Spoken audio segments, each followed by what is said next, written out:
1,72,00,000 வாக்குகளோட தமிழ்நாட்டிலேயே தனி பெரும் கட்சியா வந்தோம்.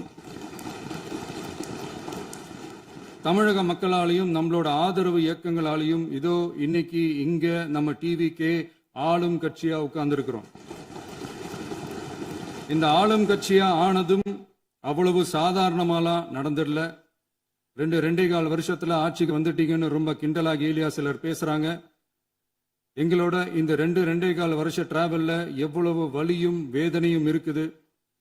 நம்மளோட மக்கள் சந்திப்புக்கே அவ்வளவு இடையூறு, அவ்வளவு தடைகள், ஊர் உலகத்துல யாருக்கும் இல்லாத ஒன்னா நமக்கு மட்டுமேன்னு தனியா ஸ்பெஷலா எக்ஸ்க்ளூசிவா நிறைய நிபந்தனைகள், நெருக்கடிகள், கட்டுப்பாடுகள், நம்மளை சந்திக்க வர்ற மக்களுக்கு சரியான பாதுகாப்பு இல்லாம, நம்ம கூட்ட நிகழ்ச்சிக்கு போதுமான பாதுகாப்பு இல்லாமன்னு இன்னும் வெளியே சொல்ல முடியாத நிறைய சூழ்ச்சிகள் எல்லாத்தையும் தாண்டி தான் நாம் இந்த இடத்துக்கு வந்திருக்கிறோம். But still miles to go. நம்ம டிராவல்ல எல்லாத்துக்கும் முச்சமா நம்மளோட சொந்தங்கள், நம்மளோட உறவுகள், 41 பேர் கரூர் சம்பவத்தில் இழந்த வேதனை எல்லாம் எப்படி சொல்றதுனே தெரியல.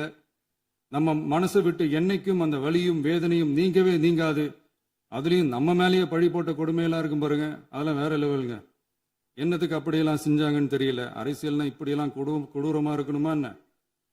சரி விடுங்க. இந்த விஜய் இவனோட மக்களுக்காக எதையும் தாங்க தயாராகிட்டான். இவ்வளவு பெயின்ஃபுல்லான நம்ம பொலிட்டிக்கல் டிராவல்ல நம்மளோட மிகப்பெரிய ஆறுதலும் பலமும் என்ன தெரியுமா? என் நெஞ்சில் குடியிருக்கும் என்னோட தமிழ்நாட்டு மக்களும், என் உயிருக்கு உயிரான என்னோட தோழர்களும் தான். அவங்களோட பலத்தால தான்.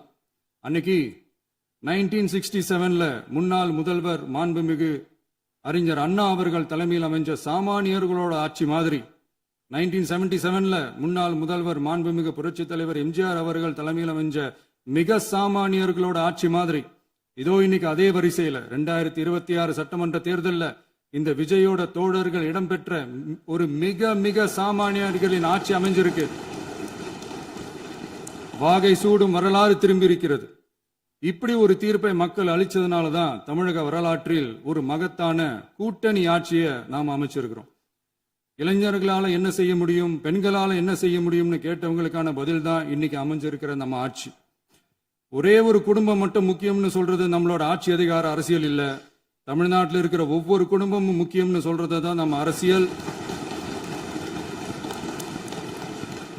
நம்மளோட ஆட்சி அதிகாரம் அதான் நம்மளோட மனசாட்சி உள்ள மக்கள் ஆட்சி. இந்த 2026 தேர்தலில் யாராலும் உடைக்கவே முடியாதுன்னு சொன்ன மதத்தை உடைச்சோம், சாதியை உடைச்சோம், முக்கியமா காசு கொடுத்து ஓட்டு வாங்குற ஒரு நச்சு கலாச்சாரத்தையே சுக்கு நூறா தூள் தூளா உடைச்செறிஞ்சோம். செய்திகளை உடனுக்குடன் தெரிந்து கொள்ள கீழ்கண்ட கேபிள் மற்றும் டிடிஹெச் நெட்வொர்க்குகளில் எம்நாடு செய்தி தொலைக்காட்சியை காணுங்கள். பாதகம் செய்பவரை கண்டால் நாம் பயம் கொள்ளலாகாது பாப்பா. மோதி மிதித்து விடு பாப்பா, அவர் முகத்தில் உமிழ்ந்து விடு பாப்பா. அண்மை செய்திகளை உடனுக்குடன் தெரிந்து கொள்ள இணைந்திருங்கள் எம்நாடு தொலைக்காட்சியுடன்.